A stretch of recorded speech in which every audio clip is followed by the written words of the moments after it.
Good evening, everybody. Welcome to the Map for Life show. And I know we're in for an exciting show tonight. I know that we've got viewers from all around the world, and welcome to every one of you.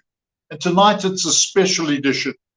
When Glenn McQuirk developed Map for Life, he focused on the development of a balanced life and how, when it came to establishing our position, it was important that we consider all areas of our life. And tonight we're going to focus on rest and restoration. And I cannot think of a better person to talk to us on this subject. Somebody who is a dynamic world leader, one of our associates at Map for Life, and it's Liezl Gericke, who is the head of the Middle East and Africa and South Asia of Virgin Atlantic. She's had 26 years experience in the travel and aviation business. She's ambitious, she's motivated, and she's passionate about life's challenges. And she loves motivating and developing teams to achieve their goals. And tonight her subject is entitled, Find Your HUGGE.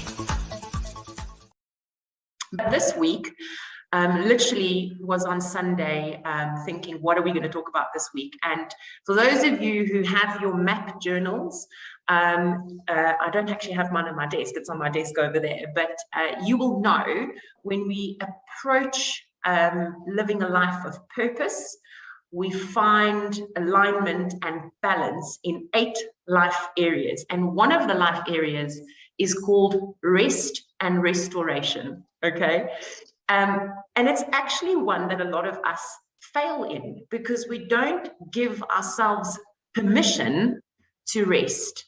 Because the minute you actually take the chance to rest and recover, you start to feel guilty. You start to think, oh, I should be doing this. I couldn't just be sitting on the couch and binge watching Netflix because I should be doing that, or I should be doing this. And so we need to almost live in a world where we give ourselves permission to rest and recover. A few months ago, we had Helen Nicholson join us. She just recently authored the book Mindfulness, How to Stay Sane in an Insane World. And she talks about sleep as one of the cornerstones of success. She actually says you have to sleep your way to the top, and not sleep your way to the top like we would say tongue in cheek, but literally the more you do, the more recovery time you need. And we actually don't gift ourselves the time that we need to recover in order to excel or to flourish. And so this weekend, I was reminded of a custom that I love dearly, and my family will know I talk about Hygge all the time. And I was struck, I don't know how many of you know about Hygge, maybe you don't know about it, maybe to hear about it for the first time today, but this is me giving you some tips and advice around giving yourselves the permission to go out there and rest and recover. So Hygge originates from Denmark, and the whole there's actually a book called The Little Book of Hygge, is inspired by this custom that the Danish do really well. And There is no word really that translates into hygge. So I think the closest English word would maybe be coziness or comfort. But hygge is very much a Danish word. And you know, one of the studies that have been done around why Denmark is consistently voted or rated as one of the happiest nations in the world. So I just want to unpack that a little bit. So Denmark, for those of you who don't know, is very, very far north in Europe. It's in the Scandinavia. It's quite close to the Arctic Circle, which means it's really, really cold. And it's really dreadful and really rainy and really quite miserable for most parts of the year. Also, it is ranked 4th highest in the world in terms of tax. You pay crap loads of tax if you live in Denmark. So how is it that consistently Denmark scores as one of the most happy places in the world to live? Well, it all comes down to this thing that they called hygge. And hygge is something that is ingrained in the Danish way of living. And the best way to explain hygge is really when you get to that place of extreme comfort and you find yourself in a place where you can really completely and utterly and fully unwind. So I have had a weekend of hygge, and I'm going to explain to you what hygge was for me. And it's quite similar in the sense of the Danish way. And Babar, I'm really sorry, it's probably not going to work in Islamabad for you because it's quite warm there. But think about things that maybe you can do that can inspire some of your hygge. But hygge is when you have a fireplace crackling and you have candles burning. You're sitting on the comfortable couch somewhere in your house under a tatty old favorite blanket, wearing quite grim looking socks, but they are your most comfortable socks in your closet, and your tattiest tracksuit bottoms and top, because again, this is what you feel most comfortable in. And you possibly have in your hand a cup of hot chocolate or a lovely cup of tea, but it's really that environment of complete and extreme comfort. It's where you get completely switched off. And the Danes go completely crazy with hygge. They will drive to the other side of town to go and have a coffee in a coffee shop that is hyggelig. It's where you feel this extreme sense of comfort, of joy, of coziness. It's where natural conversation with loved ones and people around you just flow without any effort. It's where you feel at your most comfortable and at your happiest. And this is the time that you will feel the stress and all of the pressures of life really just roll off your shoulders. It's a completely natural environment. The Danes invest a huge amount of money in lighting. So they have a specific kind of lighting design in a way where they believe the kind of lamps and light that they use in their homes must inspire a hyggelig environment. So instead of putting on the lamp that shines so brightly out of the ceiling, they'll use lamps around the room to kind of inspire a feeling of coziness. And obviously in winter, or in summer really, it doesn't have to be winter, they'll burn candles. The Danes burn more candles than any other nation in the world. On average, every single Dane burns approximately 6 kilograms of wax a year. I promise you, this is a statistic that's real. So you can just understand how they immerse themselves in this feeling of hygge. And it has to do with ambience, it has to do with lighting, it has to do with an environment where you can feel completely and utterly stress-free, guilt-free for stressing. So there's two things I want you guys to think about. The first thing is, The first thing is, what is your hygge? Where do you find your hygge? And I remember when Sean and I moved in our house must be, gosh, about 8 years ago now. I think I nagged him for 2 consecutive years to clean and fix the chimney so that we can use our fireplaces in the house. I mean, we live in South Africa where for about 330 days of the year the sun shines. So a fireplace is not an essential item in the house. But I realized much, much later when I read the little book of Hygge that for me, coziness and comfort means a fireplace. And so we burn through a massive amount of wood every year, because for me, my sense of comfort is when I light a fire. And, you know, even if it's a bright sunny day outside and it's a little bit chilly, if I can cozy up in front of a fireplace, that makes me feel really happy. But think about what is your hygge. What is the thing that makes you feel like you can now kind of de-stress and put the day behind you?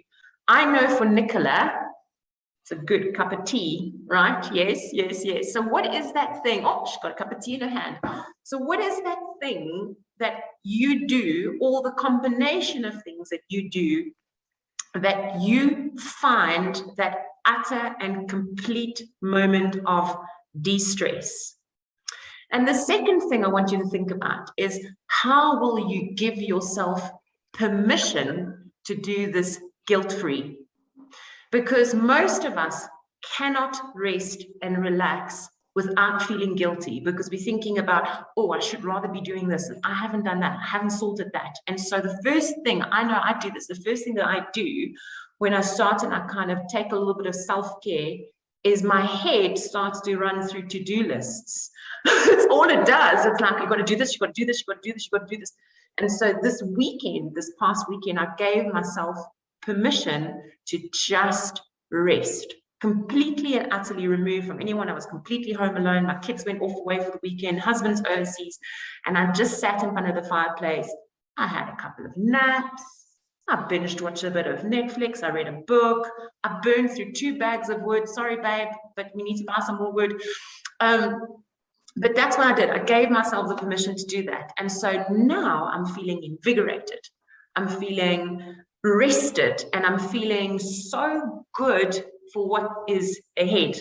So think a little bit about what your hygge is, and then think a little bit about how you will gift yourself permission to take the time to rest and recover. Because if you're constantly adding more things to your to-do list, as in there's more things that you need to deliver every day, you also need to increase your rest and recovery, because you're not going to constantly vibrate at that level where you need to output if you're not gifting yourself the care, the self-care that you need to recover.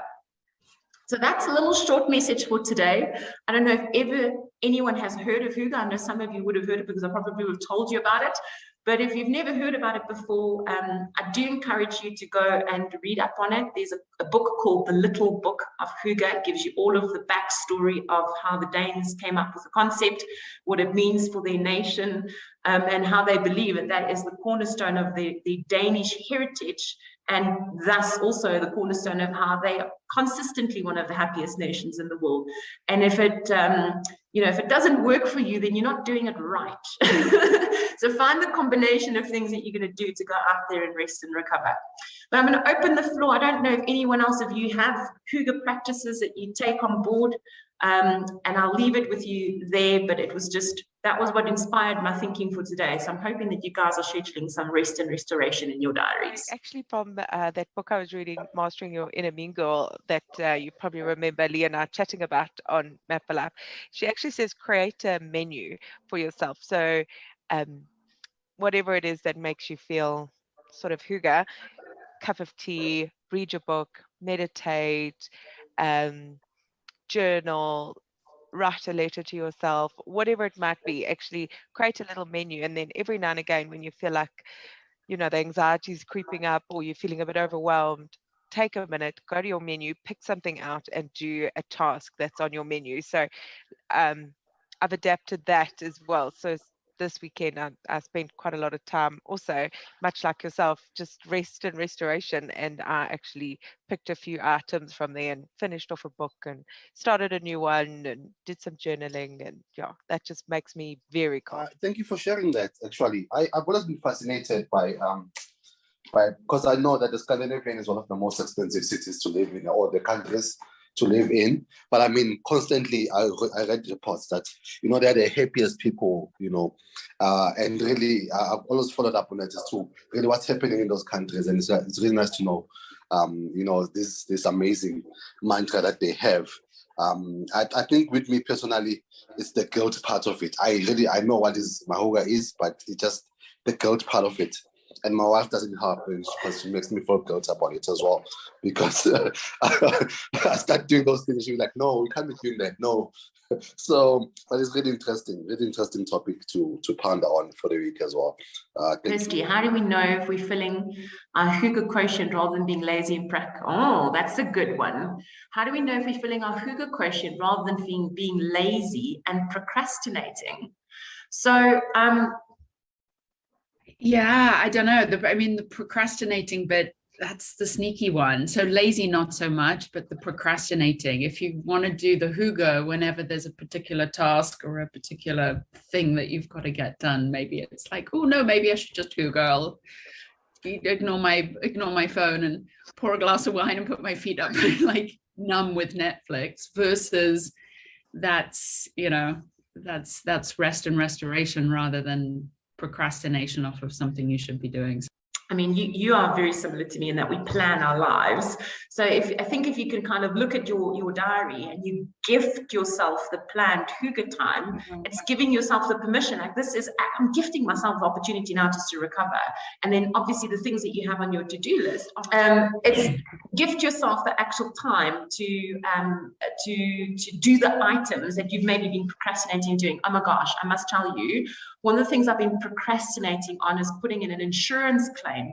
Literally been sitting on this thing for 2 weeks. I cannot bring myself into finding the proof of purchase, but I knew it was on my to-do list and that was the Monday thing to do. And I had been procrastinating on that thing for 2 weeks, but I gave myself the permission to have the hygge recovery time. And then yesterday I smashed that insurance claim in 30 minutes. So maybe that answers the question, is maybe schedule yourself. Yeah, it does. But thank you for coming along again this morning. I'm hoping that you've taken something out of this and given yourself the permission to go and find a recovery time. Even in the heat of Islamabad, maybe that's maybe that's finding a little spot under the AC with a good book, Yeah. It's such a great topic, I must say, and it's a new way of just restore your life and daily routine and get up with new energy. So it's an amazing topic, I must say. Thank you very much, Liezl. Awesome. So see you all again next week, same time, same place. Have a hygge week. Bye.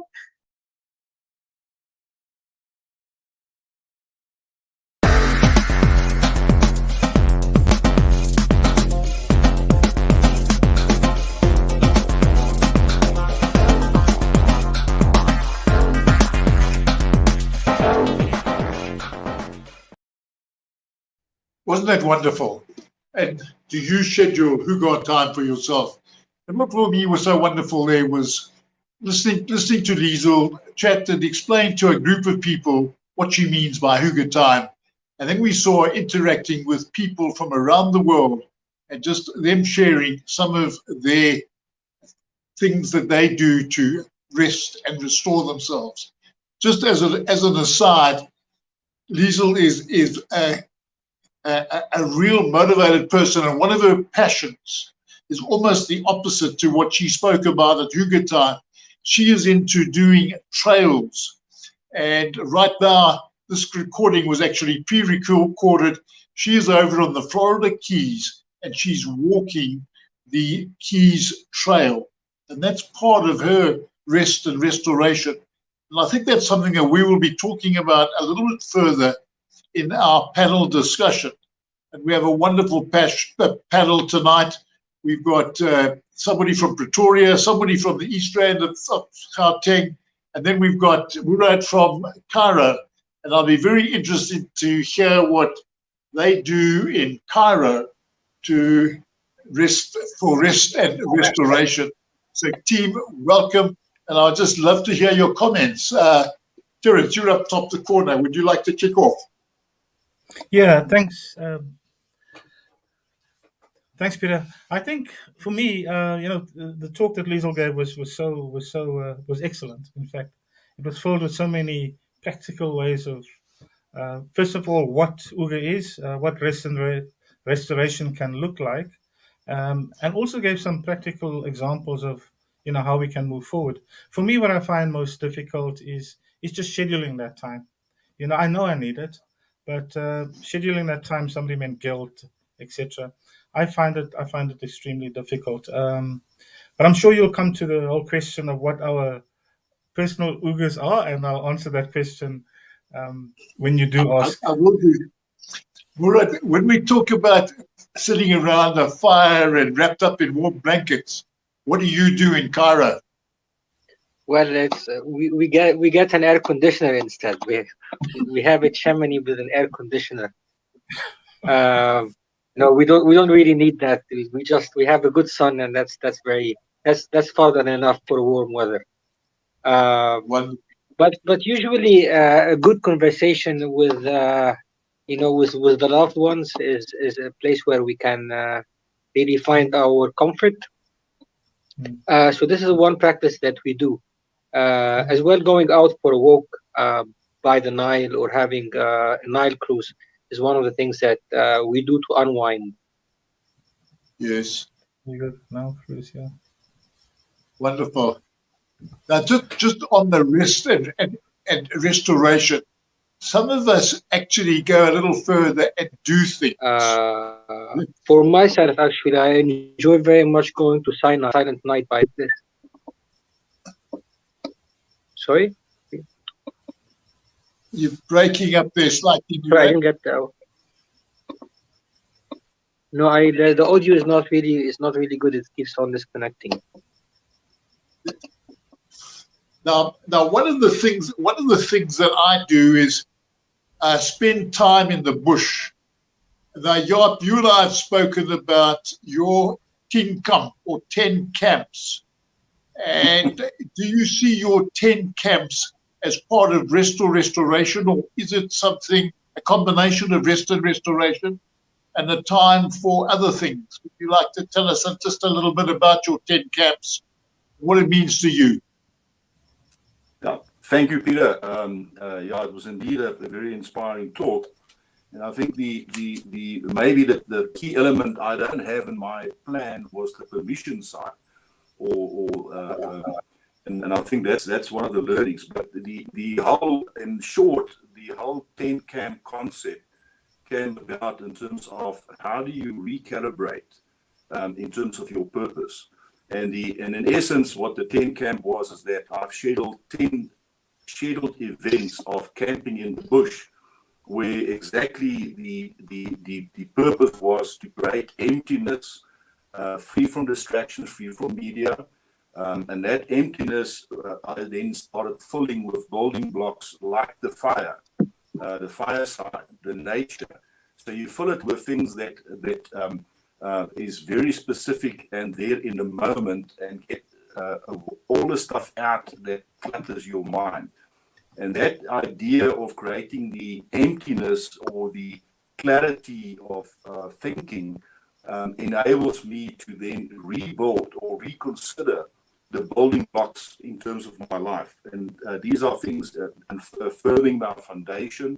What is the foundation that I built my purpose on? That's where I regain my strength to say the purpose that I'm pursuing, confirming that and confirming that foundation, and regaining the strength, recharging, and then calibrating the process that I'm busy with. Just recalibrating what is my purpose, what is my mission and my goals, what is the habits. But I found it that if you don't schedule this time away from distractions, you're always chasing the to-do list and the priorities. So you need to give yourself permission to empty yourself, clean out the closet, if I can say it like that, or your garage, and then repack it, and making sure that there's no things that clutters that closet. It actually neatly repacked. You understand what your purpose is, and you've clarified the way that you're going to get there. And the end is that happiness comes from me from living a full life, and you live a full life living a life of purpose. So understanding that purpose creates happiness. Jaap, I think we must get you to come and do a whole talk just on that subject. It's just like what Liezl has done, just taking your, and I'm going to use her term, your Hygge, which is your 10 camps, to another level, and create that clear thinking. And I think just clear thinking is a topic that we need to put on the table for further discussions.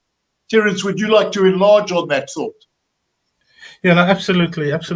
And mine is similar to Jaap's, except it doesn't involve tents. Mine involves fishing.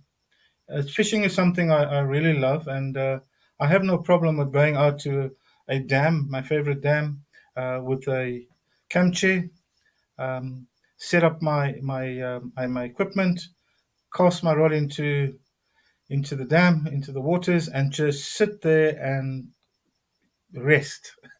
I can't describe it any other way.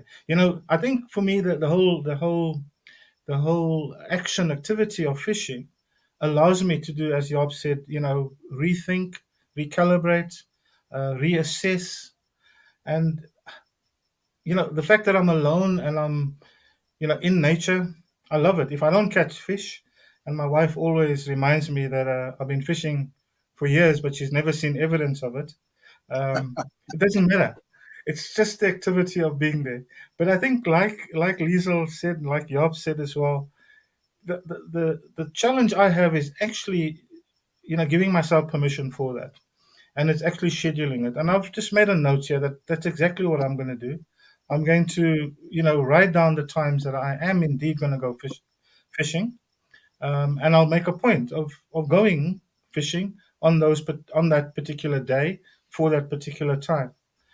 So it's about being intentional about taking rest and restoration. I am not one. I feel guilty when I'm idle. Put it that way. And I think being idle is different to what Liezl is or HUGGE suggests. Being idle is close to, in my book, being lazy actually. But just resting and doing nothing is not doing nothing, and we shouldn't feel guilty about it. And I'm certainly going to work on that in my own life. Thanks, Wonderful, Peter. thank you. All right, what about you? Do you do anything like Jaap or Terence?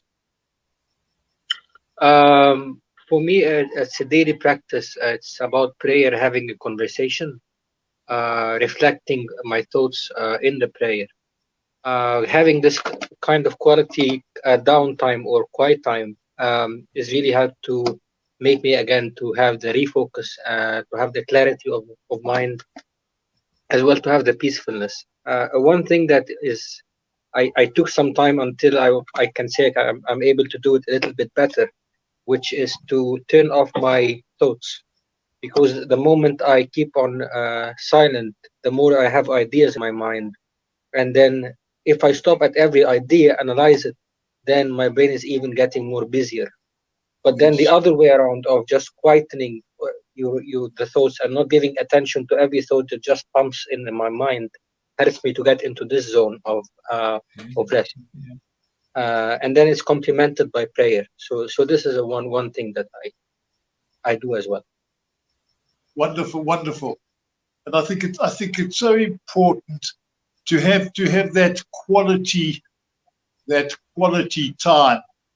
As I was listening to Terence, I really enjoy the Kruger Park, and I find just driving slowly through the Kruger Park, just the driving activity and looking for game, just takes my mind off so many of these other things.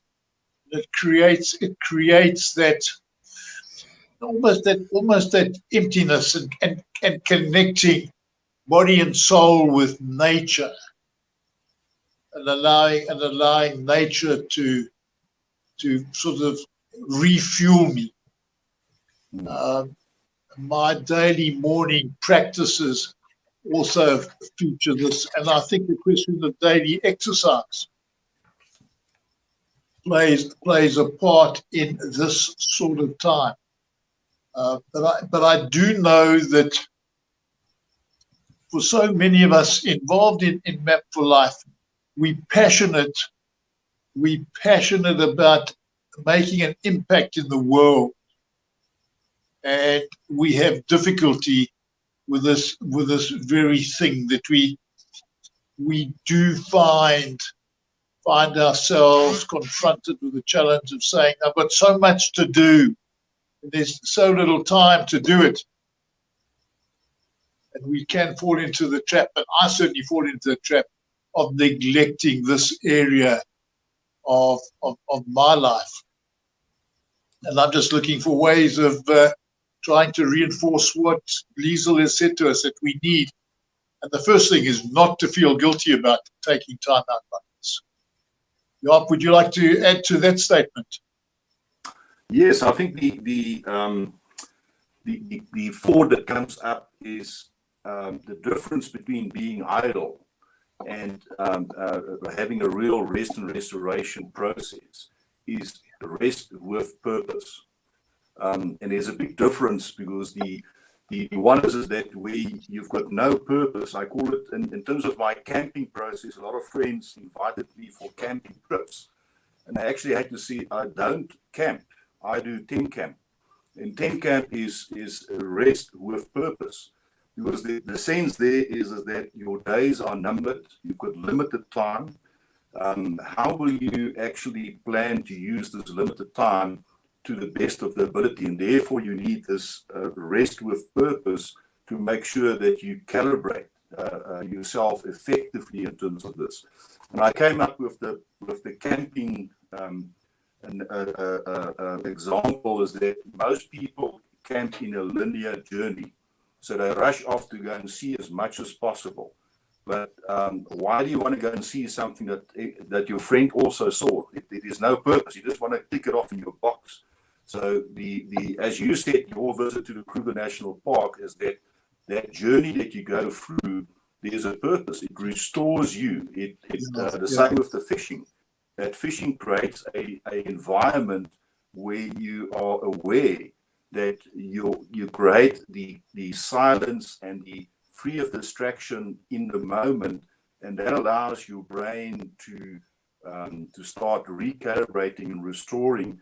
And I think also the important point is that not to give attention to all the thoughts that pops up all the time. The quieter you get, you actually start being able to manage those thoughts and say, but I'm not going to allow you to distract me, because I want to clearly, in my case, is to hear God's voice in terms of what is the plan that has been laid out for me, free of distractions of the world that detract you from the plan. So it's that silence that just gets you to be relaxed.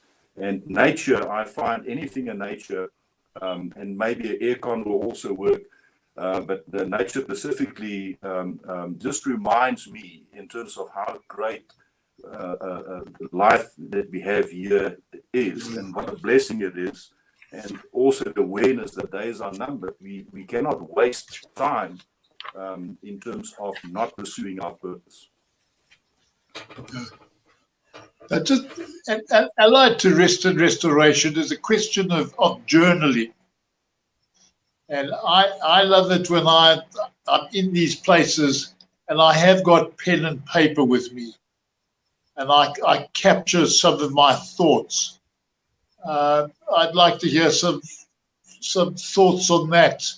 I don't know whether, Murad, whether you do any journaling during your reflective times, and would you like to expand on that thought?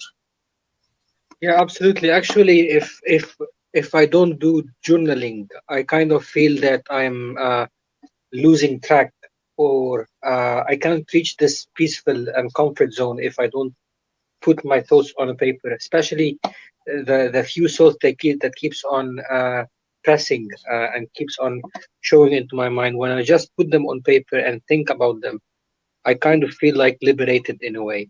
And then it's just good to go back and revisit what you wrote some time ago and see if your thinking changed about this topic, or where you were at a point in time. But definitely this exercise is a liberating one, because you the more you carry thoughts and walk with it, it's kind of a burden on you. But when you just put it on paper, it kind of takes off some load from your brain. Yes. So that's how I experienced it. I just love that thought that's coming through on the chat line. If it's not on paper, it's vapor. And so important to capture those. Terence, do you do anything like that? Do you ever take a notebook or pad with you when you're fishing? Not when I'm fishing, Peter. I'm concentrating on the end of my rod. So, but what I do extensive journaling when I am having my prayer time, as what I've said. My quiet time. I do extensive journaling, and I too, I've got journals that go back 10 or so years, and it's so interesting to go back and have a look at them, and discover what I've actually achieved, and what I haven't achieved yet, and what I need to put back on the radar. When I'm out fishing, for example, I don't have a journal with me. I don't journal then, but the very next morning, I refresh my mind with the thoughts that came through my mind while I was fishing. I journal those that I feel are important enough to journal. So journaling absolutely essential in finding your balance and in pursuing your purpose. Absolutely. Wonderful. Now I know that Job goes beyond just journaling. Part of his journaling is drawing pictures. Would you like to just pass a comment on that, Job? Yeah, they say a picture is 1,000 words. So what I found is that with my rest and restoration process, I actually don't journal. And the reason for that is that my habit process, my daily habit process, that's my journaling process, which is the wheel that I turn towards my purpose. When I have my rest and restoration process, I want to create this empty space, what I call a blank canvas. So if I have something, I will have a single A3 sheet and a pen and draw a picture. I mean, that's the whole. I'll start painting the picture, but I'll try not to utilize the structured way of numbers and bullets and writing a date, which is the typical journaling aspect. So I try to focus on a different way, but I'm very, very careful of not filling the space with technology, all the normal tools that I utilize in my habit process. So the recalibration is that when I get back home the first day, that's when I hit the road. And that's where my journaling process then gets into full speed, but recalibrated. So camping is usually fairly free, apart from an A3 sheet and a pen or pencil. Wonderful.